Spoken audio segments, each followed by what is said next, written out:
No, she is the president of Caricom is the Secretary General, and she is from Belize. Okay. And she is in Guyana. The head office is in Guyana. And she was talking about reparation. Yes. What they mean by reparation, money or education?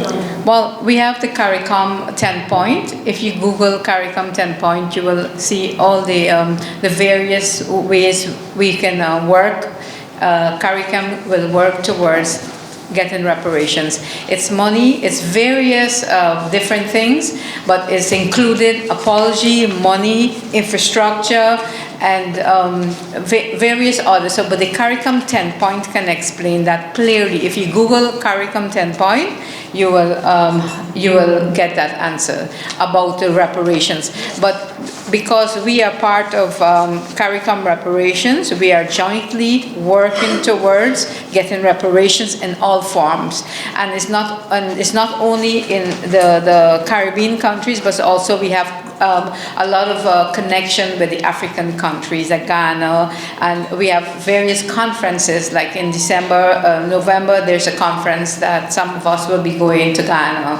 So it's also the friendship and the solidarity with the African countries, and it's very major. Last month or early this month, the African Bank came to Barbados and set up operations and the various Caricom countries. So that we have a much more a collaboration with the African countries in terms of what it was before. And that's a Caricom 10-point plan, so you can check it out.